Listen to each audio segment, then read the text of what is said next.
എൻ്റെ എല്ലാ പ്രിയപ്പെട്ട സുഹൃത്തുക്കൾക്കും ഐതിഹ്യ കഥകളിലേക്ക് സ്വാഗതം. ഇന്ന് നമ്മൾ പറയാൻ പോകുന്നത് ശ്രീ കൊട്ടാരത്തിൽ ശങ്കുണ്ണിയുടെ ഐതിഹ്യമാലയിലെ ആഴുവാഞ്ചേരി തമ്പ്രാക്കളും മംഗലത്ത് ശങ്കരനും എന്ന കഥയാണ്. ആഴുവാഞ്ചേരി തമ്പ്രാക്കളുടെ ഇല്ലത്തിന് സമീപം മംഗലത്ത് എന്നൊരു നായർ ഭവനമുണ്ടായിരുന്നു. ആ വീട്ടിൽ ശങ്കരൻ എന്നൊരു നായരും ഉണ്ടായിരുന്നു. അയാളുടെ ജോലി ആഴുവാഞ്ചേരി മനയ്ക്കിലെ കന്നുകാലികളെ മേയ്ക്കുക എന്നതായിരുന്നു. ആ ജോലിക്ക് ശങ്കരനെ നിയമിച്ച കാലത്ത് മനയ്ക്കൽ അസംഖ്യം കന്നുകാലികളും ഉണ്ടായിരുന്നു. ദിവസം തോറും രാവിലെ ശങ്കരൻ മനയ്ക്കൽ ചെന്നു കന്നുകാലികളെല്ലാം അഴിച്ചു വിട്ടു കൊണ്ടുപോയി തീറ്റി നേരം വൈകുമ്പോൾ മനയ്ക്കൽ കൊണ്ടുചെന്ന് തൊഴുത്തുകളിലായി കിട്ടും. അങ്ങനെയാണ് പതിവ്. അയാൾ കന്നുകാലികളെ അഴിച്ചു വിട്ടു കൊണ്ടുപോകുമ്പോൾ അവ പല വഴിക്കായി പോയി തുടങ്ങും. വിളിച്ചാലും പറഞ്ഞാലും ഒന്നും അവ അനുസരിക്കുകയുമില്ല. ആകപ്പാടെ 100-150 എണ്ണമുണ്ട്. അവയെല്ലാം മേയ്ക്കാൻ അയാൾ ഒരുത്തൻ മാത്രമേ ഉള്ളൂ. അതിനാൽ അയാൾ വളരെ വിഷമിച്ചു. അങ്ങനെ ഇരിക്കുമ്പോൾ ഒരു ദിവസം അയാൾ പറഞ്ഞിട്ട് കേൾക്കാതെ ഇരുന്നതിനാൽ ഒരു വടി കൊണ്ട് ഒരു പശുവിനിട്ട് ഒരടി കൊടുത്തു. അടി കൊണ്ട ഉടനെ പശു അവിടെ വീണ് ചത്തു. ശങ്കരൻ പശുവിനെ അടിച്ച സ്ഥാനം നോക്കി മനസ്സിലാക്കി. പിന്നെ പശു ആയാലും കാളയായാലും പറഞ്ഞിട്ട് കേട്ടില്ലെങ്കിൽ അയാൾ ആ സ്ഥാനം നോക്കി ഒരടി കൊടുക്കും. അടി കൊണ്ടാൽ ഉടനെ ആ മൃഗം വീണ് ചാവുകയും ചെയ്യും. അങ്ങനെ പതിവായി. അങ്ങനെ കുറച്ചു കാലം കഴിഞ്ഞപ്പോഴേക്കും കന്നുകാലികൾ മിക്കതും ചത്തൊടുങ്ങി. ശങ്കരന് ബുദ്ധിമുട്ടും വളരെ കുറഞ്ഞു. അങ്ങനെ ഇരിക്കുമ്പോൾ ഒരു ദിവസം തമ്പ്രാക്കൾ തൻ്റെ കന്നുകാലികളെല്ലാം നന്നായിരിക്കുന്നുവോ എന്ന് നോക്കാനായി ചെന്നു. തൊഴുത്തുകളിൽ നോക്കിയപ്പോൾ അവ മിക്കതും ശൂന്യമായി കിടക്കുന്നതായി കണ്ടു. ഒരു തൊഴുത്തിൽ 1-2 പശുക്കൾ മാത്രമേ ഉണ്ടായിരുന്നുള്ളൂ. അവയാണെങ്കിലോ പട്ടിണി കിടന്ന് ക്ഷീണിച്ച് ചാകാറായി കിടക്കുന്നു. ഉടനെ തമ്പ്രാക്കൾ ശങ്കരനെ വിളിച്ച്, നമ്മുടെ കന്നുകാലികളൊക്കെ എവിടെ ശങ്കര എന്ന് ചോദിച്ചു. ശങ്കരൻ, അതങ്ങനെ ഇരിക്കും, ആരായാലെന്താ, കന്നുകാലികളായാലും വകതിരിവ് വേണം. പറഞ്ഞാൽ കേൾക്കാതെ ആയാൽ അങ്ങനെ തന്നെ ചെയ്യും ഞാൻ. അടിയനോട് കളിച്ചാൽ അങ്ങനെയാണ് തമ്പുരാനെ എന്നൊക്കെ പറഞ്ഞു. തമ്പുരാൻ, ഇയാളിത് എന്തൊക്കെയാ പറയുന്നത് എന്ന അർത്ഥത്തിൽ. നീ എന്താണ് പറയുന്നത് ശങ്കര? എനിക്കൊന്നും മനസ്സിലാവുന്നില്ലല്ലോ. നമ്മുടെ കന്നുകാലികളൊക്കെ എവിടെ? ഉടനെ ശങ്കരൻ, അവയൊക്കെ അസത്തുക്കളും അധിക പ്രസംഗികളും ആയിരുന്നു തമ്പുരാനെ. പറഞ്ഞാൽ കേൾക്കുന്നവ അതിലൊരെണ്ണം പോലും ഉണ്ടായിരുന്നില്ല.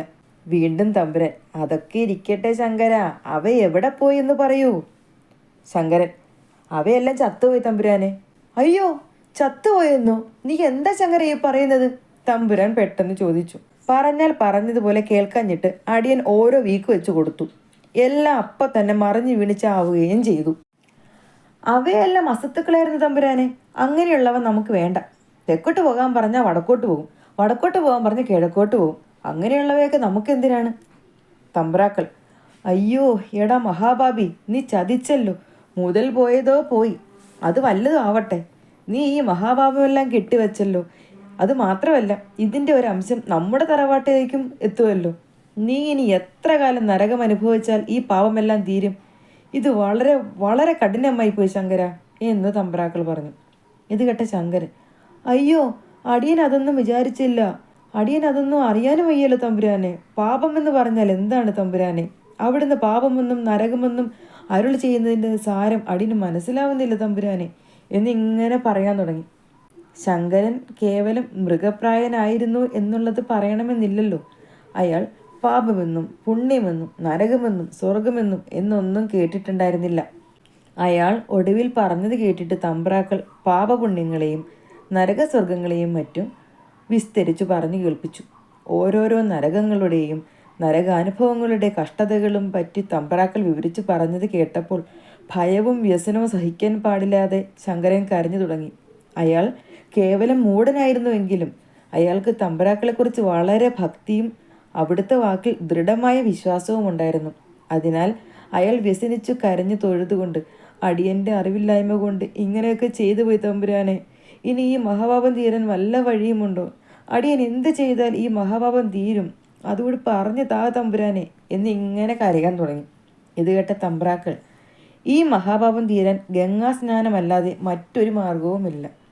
ശങ്കരൻ, അത് ചെയ്താൽ ഇത് തീരുമോ തമ്പുരാനെ?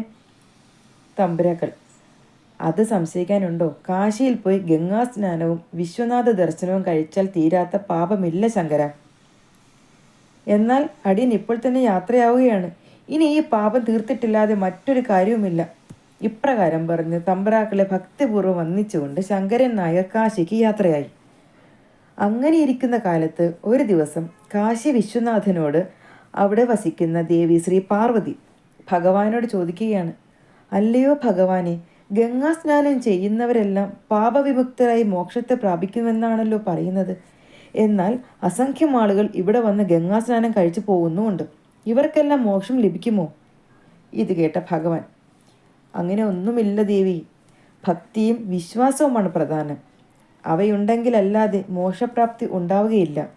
അവയുള്ളവർ ഇക്കാലത്ത് ചുരുക്കമാണ്. അവയില്ലാതെ ഗംഗാസ്നാനം ചെയ്തതുകൊണ്ട് യാതൊരു ഫലവുമില്ല. ഇത് വേണമെങ്കിൽ ഞാൻ നാളെ തന്നെ ബോധ്യപ്പെടുത്തി തരാം.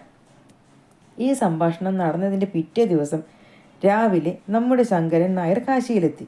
അപ്പോൾ അസംഖ്യം ആളുകൾ അവിടെ സ്നാനാദികൾ ചെയ്യുന്നുണ്ടായിരുന്നു. അക്കൂട്ടത്തിൽ ശങ്കരനും സ്നാനത്തിനായി ആരംഭിച്ചു. ആ സമയം ഭഗവാൻ വിശ്വനാഥൻ ഒരു വൃദ്ധ ബ്രാഹ്മണൻ്റെയും ശ്രീ പാർവതി വൃദ്ധയായ ഒരു ബ്രാഹ്മണ സ്ത്രീയുടെയും വേഷം ധരിച്ച് ഗംഗാതീരത്തിങ്കൽ വന്നെത്തി.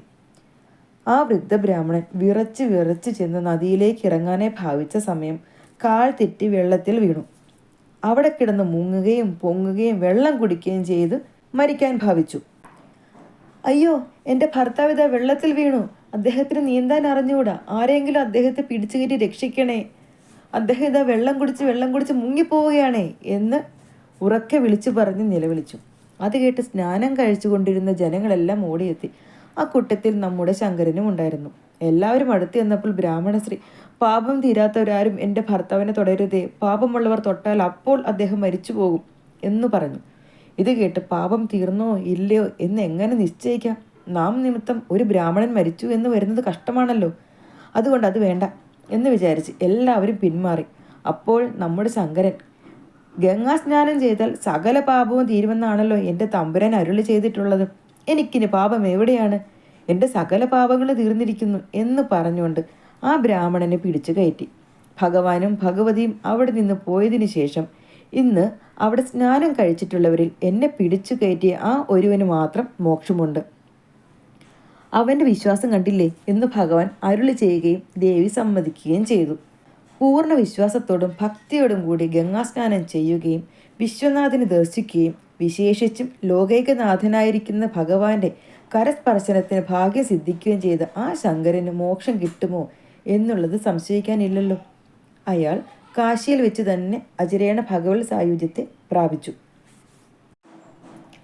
ശങ്കരൻ കാശിക്ക് പോയതിനു ശേഷം കുറച്ചു കാലം കഴിഞ്ഞപ്പോൾ ആഴവാഞ്ചേരി മനയ്ക്കൽ സന്താനഭാഗ്യവും ഐശ്വര്യങ്ങളും കുറഞ്ഞു തുടങ്ങുകയാൽ തമ്പ്രാക്കൾ അതിൻ്റെ കാരണമറിയുന്നതിനായി പാഴൂർ പടിപ്പുരയിൽ ആളയച്ച് പ്രശ്നം വെപ്പിച്ച് നോക്കിക്കുകയും പശുഹിംസ ചെയ്തത് ശങ്കരനാണെങ്കിലും തമ്പ്രാക്കൾ കൂടി അന്വേഷിച്ചിരുന്നുവെങ്കിൽ അതിനിടയാവുകയില്ലായിരുന്നു എന്നും അങ്ങനെ ചെയ്യാതിരുന്നതിനാൽ ആ മഹാഭാവത്തിൻ്റെ ഒരംശം തമ്പ്രാക്കളുടെ കുടുംബത്തെ കൂടി ബാധിച്ചിട്ടുണ്ടെന്നും അത് നിമിത്തമാണ് സന്താനക്ഷയം മുതലായ ദോഷങ്ങൾ കാണുന്നതെന്നും തദ്ദോഷ പരിഹാരാർത്ഥം ആണ്ടുതോറും 7.5 മുറി പറമ്പുകളിൽ നിറച്ചു പയർ വിതയ്ക്കുകയും അത് പൂവും കായുമാകുന്ന സമയം വേലിയെടുത്ത് കന്നുകാലികളെ കയറ്റി തീറ്റുകയും ചെയ്യണമെന്നും അങ്ങനെ ചെയ്തുകൊണ്ടാൽ ദോഷങ്ങൾ നീങ്ങി ശുഭം ഫലമെന്നു കണിയാർ വിധിക്കുകയും ചെയ്തു.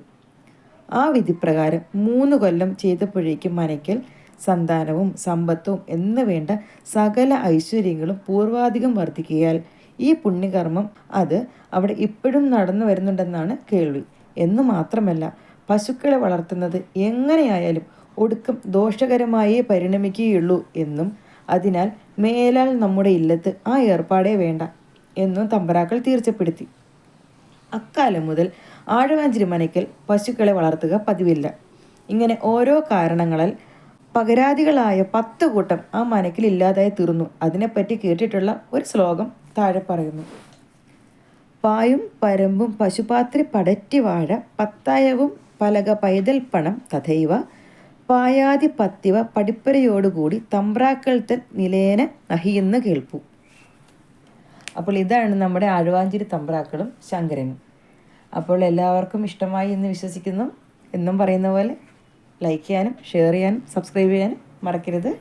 മറ്റൊരു കഥയുമായി നമുക്ക് നാളെ വീണ്ടും കാണാം.